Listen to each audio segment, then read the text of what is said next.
Hello guys, welcome to Evergreen classes. In the previous lecture, we were studying about the setters and their representation.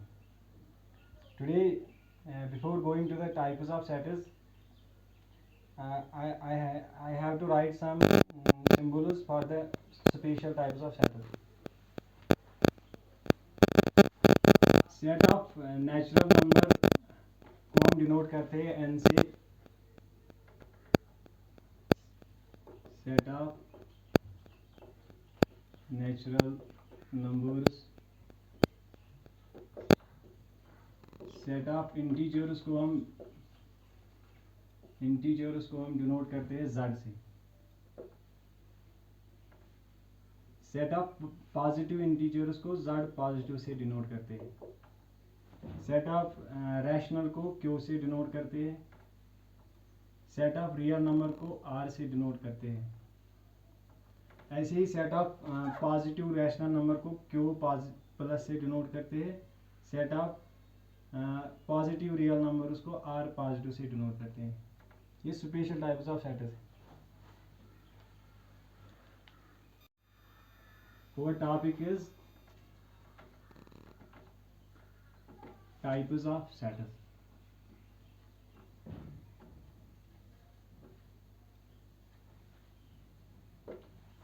First जो सबसे पहला type है set का वो है empty set. Empty set या इसको कहते हैं वाइड सेट या नल सेट भी कहते हैं. इसको डिनोट करते हैं हम डिनोटेड बाय फाई या और ऐसे करते हैं हम ब्रेसेस लिखते हैं, उसमें कुछ भी नहीं लिखते. एमपीटी का मतलब ये है जिसमें कुछ भी ना हो, मतलब ऐसी कलेक्शन जो वेल डिफाइंड हो लेकिन उसमें कुछ कलेक्शन आई ही नहीं. वेल डिफाइन होना चाहिए, कलेक्शन कुछ भी नहीं. जैसे हम एग्जांपल करेंगे इसके, मान लो कि हमें सेट ऑफ नेचुरल नंबर्स लेने हैं बिटवीन 2 और 3, 2 और 3 के दरमियान नेचुरल नंबर. इसमें तो कुछ है ही नहीं, क्योंकि 2 और 3 के दरमियान कोई नेचुरल नंबर एग्जिस्ट ही नहीं करता है. तो ऐसे सेट को डिनोट करने के लिए हमें एमपीटी सेट लेना है. तो इसकी एग्जांपल होगी, मान लो कि ए कोई सेट है, इसमें S A belongs to N such that A is greater than 2 less than 3. ऐसा कोई है ही नहीं. तो जो ए है ये क्या है, एमपीटी. तो इसको हम डिनोट करते हैं फिर फाई से, मतलब ये जो सेट है ये फाई. इसमें तो कुछ भी नहीं है इस कलेक्शन में, मतलब ये एमपीटी है. इसको ऐसे भी लिख सकते हैं और ऐसे भी लिख सकते हैं. ऐसे ही हम सेकंड एग्जांपल लेते हैं. मान लो हमारे पास कोई सेट सी है. सी में क्या है, उसमें एक्स है such that x square equal to 4 gamma x is an odd integer. ये कह रहा है कि सी एक सेट है, उसमें वो एलिमेंट जाते हैं जिनका स्क्वायर 4 हो, लेकिन वो जो एलिमेंट्स है वो 8 है. ये तो पॉसिबल ही नहीं है. हमारे पास सिर्फ मतलब एक्स स्क्वायर 4 है, तो इसका मतलब है एक्स का वैल्यू या तो प्लस माइनस 2 है. प्लस माइनस 2 का ही स्क्वायर 4 होगा, लेकिन 2 जो है वो इवन है, आड नहीं है. तो इसका मतलब है ये जो कलेक्शन है सी ये 5 होगी, मतलब इसमें कुछ भी नहीं है, एमपीटी है लेकिन वेल डिफाइंड है. इसलिए हमने पहले ही कहा था कि सेट्स में कलेक्शन का होना ज़रूरी नहीं है, वेल डिफाइंड का होना ज़रूरी है. अब हमारे पास दूसरा टाइप है सिंगलटन सेट.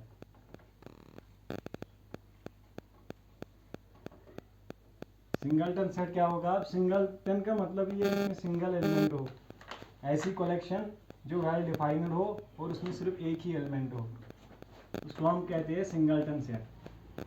जैसे कि हमारे पास है, अगर हम इसमें एग्जांपल लिखेंगे, हम बताएंगे कि ए एक सेट है, उसमें वो एक्ट जाते हैं such that x is a even prime number.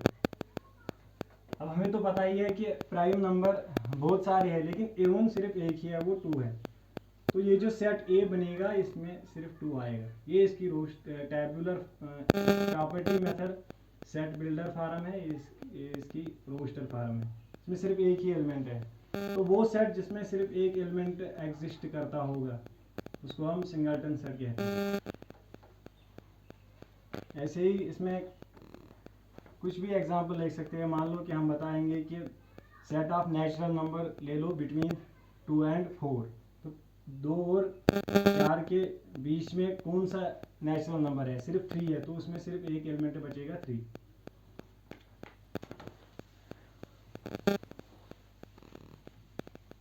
ऐसे ही तीसरा टाइप है सेट का। मान लो कि हमें इक्वल सेट्स क्या होते हैं। मान लो कि हमारे पास 2 सेट्स है ए और बी। अब ए और बी हमारे पास 2 सेट्स है। हम कब कहेंगे कि ए और बी इक्वल सेट्स है? हम कहेंगे कि ए और बी इक्वल सेट्स है अगर इनमें एग्जैक्टली सेम एलिमेंट्स हो।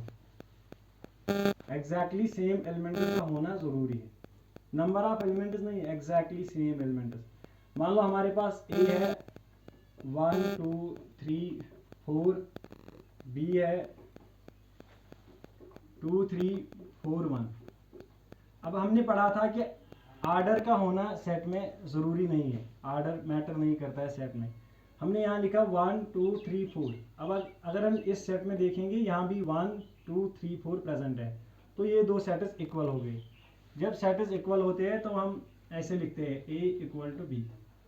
अगर इक्वल ना हो तो हम लिखते हैं A is not equal to B. ये इक्वल सेट्स की लिखने हैं। अब हम पढ़ेंगे equivalent sets.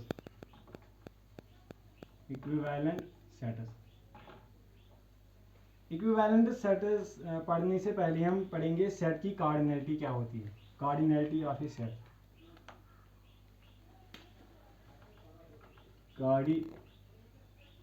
Cardinality of A set. Cardinality of A set, हम मान लो कि अगर हमारे पास सेट ए है तो कार्डिनैलिटी हम लिखते हैं एन ए, या सिंपल लिखते हैं ए को लिखते हैं ऐसे।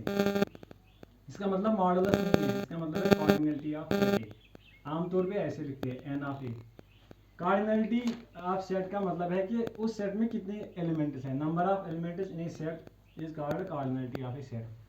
जैसे कि हमारे पास सेट ए है, मान लो 1 2 3।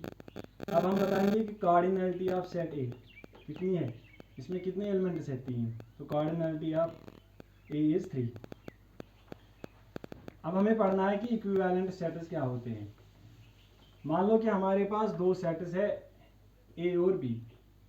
हम बताएंगे कि ए और बी इक्विवेलेंट है अगर इनकी कार्डिनैलिटी सेम होगी। इसका मतलब है if cardinality of A equal to cardinality of B, then A and B are equivalent set. तो ये इक्विवेलेंट होंगे। जैसे कि हम यहाँ पे एग्जाम्पल लेंगे। मान लो ए हमारे पास है 1 2 3 4 और बी को मान के चलते हैं 4 5 6 7। अगर हम कार्डिनैलिटी ऑफ दिस सेट, अगर हम इसमें देखेंगे कितने एलिमेंट्स हैं, एन ऑफ ए 4 है हमारे पास। अगर इसकी कार्डिनैलिटी चेक करेंगे एन ऑफ बी भी हमारे पास 4 है, तो इनकी कार्डिनैलिटी सेम है, तो ये सेट्स ए और बी इक्विवेलेंट होगी। इससे हमें ये पता चलता है कि हर कोई इक्वल, अगर हमारे पास इक्वल सेट्स होंगे तो वो ऑलवेज इक्विवेलेंट होंगे, लेकिन कन्वर्स जो है वो ट्रू नहीं होगा। That means every equal sets are equivalent but the converse need not be true. हम नोट लिखेंगे equal sets are always equivalent but converse need not be true। ये ऑलवेज होगा, इक्वल सेट्स ऑलवेज इक्विवेलेंट होगी, लेकिन equivalent को हमेशा equal sets नहीं होंगे, ये तो पता ही है। इसी तरह हम अब पढ़ेंगे फाइनाइट सेट्स और इनफाइनाइट सेट्स। अब इसकी मतलब मीनिंग तो यही है कि फाइनाइट का मतलब है जिसमें डिफिनाइट नंबर ऑफ एलिमेंट्स होंगे, मतलब फाइनाइट एलिमेंट्स होंगे, और इनफाइनाइट का मतलब है जिसके एलिमेंट्स इनफाइनाइट, जो जिस सेट में कलेक्शन इनफाइनाइटली मेनी होंगे उसको हम इनफाइनाइट सेट कहते हैं।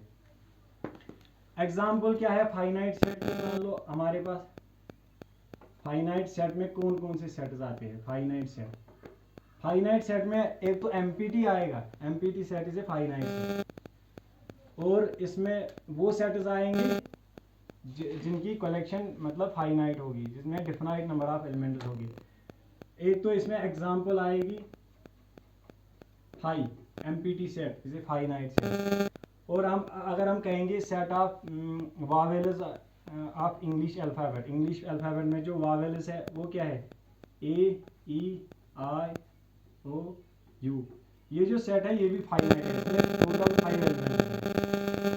जैसे हम कहेंगे कि set of natural numbers between 1 and 10, 1 and 10 के दरमियान जो नेचुरल नंबर्स है वो क्या होगा? 1 और 10 के दरमियान, तो मतलब 2, 3, 4, 5, 6, 7, 8, 9, ये फाइनाइट है। तो हमें ये याद रखना है जब भी फाइनाइट मतलब जो फाइनाइट सेट होगा वो हम लिख सकते हैं रोस्टर फॉर्म में, जैसे हमने यहाँ पे लिखा।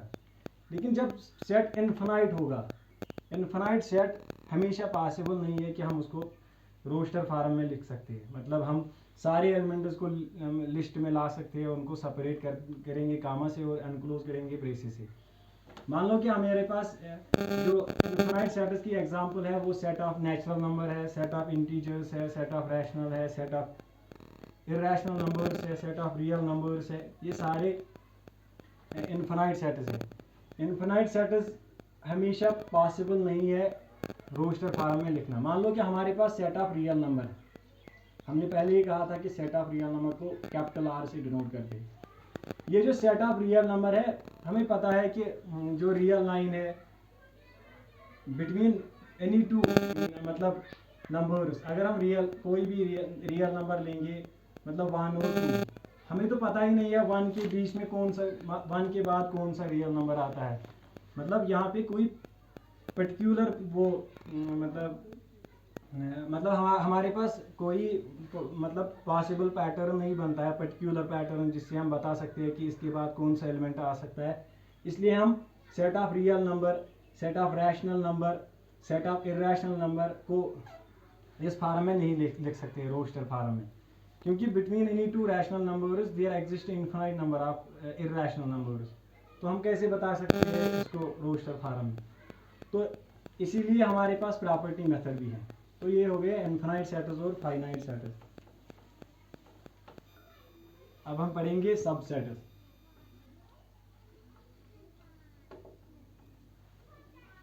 सबसेट की पहले डेफिनेशन लिखेंगे। हमारे पास हम किसी मतलब अगर हमारे पास सेट ए है और सेट बी है, हम कहेंगे कि ये जो सेट ए है ये सेट बी का सबसेट है अगर हर कोई एलिमेंट जो ए में प्रेजेंट है वो बी में भी होगा। If every element of set A is an element of B, then we say that A is a subset of B. अब हम कैसे लिखेंगे इसकी डेफिनेशन? हम कहेंगे a set A is said to be a subset of set B if every element of set A is an element of set B and we write it as A is a subset of B. इसकी notation ये, मान लो कि अब जो हमने यहाँ पे ये मतलब नोटेशन, ये सबसेट की नोटेशन, ये इसका मतलब है इक्वालिटी और इसका मतलब है सबसेट। तो इसीलिए जो सबसेट्स है उसकी मतलब दो टाइप्स है, एक तो है प्रॉपर सबसेट, एक है इम्प्रॉपर सबसेट। प्रॉपर का क्या मतलब है कि अगर हर कोई एलिमेंट सेट ए का सेट बी में है लेकिन ए और बी इक्वल नहीं है, तब हम कहेंगे कि ये जो सेट है ए, ये बी का प्रॉपर सबसेट है। अगर ए बी का सबसेट है लेकिन ये दोनों इक्वल भी है, तब हम कहेंगे कि ये इम्प्रॉपर सबसेट है। हम इसी पे एग्जांपल करेंगे। प्रॉपर सबसेट पे एग्जांपल करेंगे। मान लो कि हमारे पास सेट ए है, इसमें क्या है 1 2 3 4, और इसी तरह हमारे पास सेट बी है, इसमें है 1 2 3 4 5 और 6। अब अगर आप देखोगे जो सेट ए है इसके जो एलिमेंट्स है 1 2 3 4 वो यहाँ पे भी प्रेजेंट है 1 2 3 4, लेकिन ए और बी इक्वल नहीं है, तो हम कहेंगे ए जो है ये बी का प्रॉपर सबसेट है। ये मतलब ए बी मतलब ए जो बी है वो ए को कंटेन करता है, यहाँ तक ये ए है, लेकिन इसमें और भी एलिमेंट्स है, बी में और भी एलिमेंट्स है जो ए में है ही नहीं। इसका मतलब है जो बी है वो ए को कंटेन करता है। तो इसका मतलब है ये जो सबसेट है बी का, जो सबसेट ए है ये प्रॉपर सबसेट है इसका। अगर हम ऐसे ही मतलब इसको ऐसे लेते, इसी को मतलब ऐसे लेते, हम इसको सिर्फ 4, इसको भी 4 तक लेते, तो हम क्या कहते, ए जो है वो बी का सबसेट है, लेकिन कौन सा सबसेट है? अगर आप देखोगे जो ए का हर कोई एलिमेंट है वो बी का भी है, मतलब ये ए जो है ये सबसेट है बी का लेकिन इक्वल भी है, तब हम ये नोटेशन लगाएंगे। तो इसका मतलब है इम्प्रॉपर सबसेट। प्रॉपर, अगर हमारे पास प्रॉपर सबसेट होगा तो हम कहते हैं ए जो है वो सबसेट है बी का, तो हम इक्वल साइन नहीं लाते। ऐसे ही हमें याद रखना है कि अगर ए बी का सबसेट है तो बी को कहते हैं ये सुपरसेट है ए का। अगर ए बी का सबसेट है बी ए का सुपरसेट है। ऐसे ही हम देखेंगे कि मतलब नंबर ऑफ सबसेट्स कितने होते हैं, किसी पर्टिकुलर सेट के कितने सबसेट्स होते हैं। उससे पहले हम नोट करेंगे कि जो एमपीटी सेट है वो सबसेट है, हर किसी सेट का सबसेट होता है। और दूसरा point, every set is a subset of itself, हर कोई सेट अपने आप का सबसेट होता है। पहला है empty set is a subset of every set, और दूसरा है every set is a subset of itself. इसका हम प्रूफ भी कर सकते हैं। जो प्रॉपर्टी सोचते हैं कि मतलब empty set is a subset of every set, इसका हम प्रूफ कैसे करेंगे? हम इसको कंट्राडिक्शन मेथड से करेंगे। हम ये मान के चलेंगे कि मान लो कि एमपीटी सेट किसी सेट, मान लो ए है, उसका सबसेट नहीं है। अगर हमने ये सपोज किया कि फाई सबसेट ही नहीं है ए का, तो इसका मतलब है डेफिनेशन के हिसाब से फाई में कुछ एलिमेंट है जो ए में है ही नहीं। लेकिन वो तो कंट्राडिक्शन हो गई ना एमपीटी सेट की डेफिनेशन की। एमपीटी सेट तो कहता है कि मेरे में कुछ है ही नहीं, तो उसके हिसाब से एमपीटी सेट जो हमारी कंट्राडिक्शन, जो हमने सपोजिशन एजम्पशन ली थी कि एमपीटी सेट सबसेट है ही नहीं, हम ऐसे लेके चलेंगे empty set is not a subset of set ए कोई सेट है। तो इसका मतलब है कि फाई में कुछ है जो ए में है ही नहीं, लेकिन जो हमारे पास सेट फाई है उसमें तो कुछ है ही नहीं। तो इसका मतलब है हमारी जो ये एजम्पशन है ये रॉन्ग है। जब ये रॉन्ग है तो फिर क्या सही है, तो इसका मतलब है फाई जो है वो सबसेट है ए का। ऐसे प्रूफ है, इसका आसान प्रूफ है। अब ये जो दूसरा पॉइंट है, every set is a subset of itself. मान लो कि हमारे पास सेट ए है, इसमें क्या है 1 2 3 4। अब इसी सेट को हम ए मतलब और एक बार लिखेंगे 1 2 3 4। अगर आप देखोगे जो ये सेट ए है 1 2 3 4 है, इसमें एलिमेंट ये भी ए ही है, इसमें 1 2 3 4 है। तो हम ये नहीं बता सकते कि ए का हर कोई एलिमेंट ए में है, तो इसका मतलब है ना ये सबसेट है। लेकिन कौन सा सबसेट है? Improper subset. ये भी इम्प्रॉपर सबसेट है, ये इम्प्रॉपर सबसेट है। हमने कहा था कि हम कैसे करेंगे कि किसी सेट के मतलब हमारे पास कोई पर्टिकुलर सेट होगा, उसके कितने सबसेट्स हैं। तो उसके लिए क्या है कि मान लो हमारे पास अगर सेट ए है, उसमें कितने मतलब उसकी कार्डिनलिटी जो है, उसके नंबर ऑफ एलिमेंट्स मान लो n है। n is the number of elements in a particular set ए। मतलब गिवन जो सेट होगा अगर उसमें n एलिमेंट्स है, तो ये याद रखना है उसके सबसेट जो है वो 2 रेज़ टू पावर n होगी, इतने सबसेट्स होंगे उसके। अब हम एग्जाम्पल से इसको करेंगे। मान लो कि हमारे पास जो सेट ए है, हमारे पास सेट ए है, इसमें 1 और 2 है। अब इसके सबसेट्स हम लिखेंगे, सबसेट्स ऑफ ए। पहला तो हमें पता ही है कि फाई इसका सबसेट है, दूसरा पता ही है ए खुद भी है, तीसरा अगर हम ऐसे लेंगे, हम सिर्फ एक एलिमेंट लेंगे 1, या हम ऐसे लेंगे 2, ये भी तो सबसेट है, ये भी सबसेट है। और कौन है 1 और 2, तो मतलब मैंने लिख लिया वो ये है ना ए। तुम ये जो है ये सेट्स, ये सारे सेट्स है, ये सारे इसमें कंटेन है ए में, मतलब ये ए के सबसेट है। तो ये कितने हैं? 4 है। तो इनको हम ऐसे नहीं लिख सकते हैं 2, इसमें कितने एलिमेंट्स है? 2 है, तो 2 रेज़ टू पावर 2, तो वही हो गई ना 4। तो इसीलिए हमने लिखा अगर कोई सेट है उसमें मतलब n एलिमेंट्स है, यहाँ पे वो 2 थे, अगर n है तो 2 रेज़ टू पावर n हो गए उसके सबसेट, जिस तरह यहाँ पे है। अब जो हमने ये लिखा मतलब 2 रेज़ टू पावर n जो होते हैं वो सबसेट्स होते हैं। अगर हमारे पास सेट ए होगा उसमें n एलिमेंट्स है, तो 2 to the power n total subsets होगी। लेकिन इन टोटल सबसेट में एक सबसेट ऐसा भी है जो इम्प्रॉपर है, जो खुद ए होगा, क्योंकि वहां पे इक्वालिटी होगी ना, every set is a subset of itself. तो इम्प्रॉपर सबसेट कौन कितने हो गए उसमें? एक, जो सेट इटसेल्फ होगा। तो प्रॉपर सबसेट कितने हो गए फिर 2 raise to power n minus 1। जैसे पिछली एग्जाम्पल में हमारे पास जो सबसेट्स थे वो 4 थे, मतलब 2 स्क्वायर थे 4। लेकिन वहां पे सेट एक ऐसा भी था, मतलब सबसेट ए खुद, वो इम्प्रॉपर था। तो हम क्या बोलते हैं कि 2 स्क्वायर माइनस 1, मतलब 3 ऐसे सेट्स थे जो प्रॉपर थे, प्रॉपर सबसेट्स थे, और एक क्या था? इम्प्रॉपर।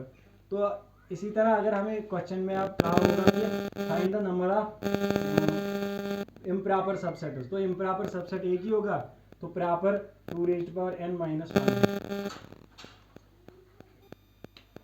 अब हम क्वेश्चन करेंगे find the subsets of set, वो मैं यहाँ पे लिखूंगा। पहला है a इक्वल टू 1 2 3, और दूसरा b इक्वल टू 1 2 3 4। अब जो ये है पहले एग्जाम्पल की सॉल्यूशन, इसमें पहला जो हमें पता ही है कि क्या होगा, इसका सबसेट होता है एम्प्टी है, दूसरा ए इटसेल्फ है सबसेट इसका, तीसरा हम 1 ले सकते हैं, फिर 2 को लेंगे, फिर 3 को लेंगे, फिर ऐसे 1 2, फिर ऐसे 1 3, फिर ऐसे 2 3। अगर हम अब 3 1 या 3 2, वो तो इसमें आ गया ना, 3 1 3 2 2 3, ये तो एक ही है, मतलब और खुद ए हमने लिख लिया, तो ये इसके सारे सबसेट्स हो गए। कितने हैं? 1 2 3 4 5 6 7 8। तो इसके एलिमेंट कितने हैं? 3। तो टोटल सबसेट्स कितने होंगे? 2 टू द पावर 3 मतलब 8। तो हमने भी 8 निकाले। और इसमें ये ए क्या है? ए जो है वो क्या है? इम्प्रॉपर सबसेट है। तो प्रॉपर कितने होंगे? 7 प्रॉपर है, एक इम्प्रॉपर है। इसी तरह आप इस एग्जाम्पल को खुद करोगे। इंशाल्लाह अब हम दूसरे सेशन में मिलेंगे। अगर किसी को कोई भी क्वेरी होगी तो वो हमारे मेल बॉक्स में अपना क्वेश्चन या क्वेरी बता सकता है। Thank you.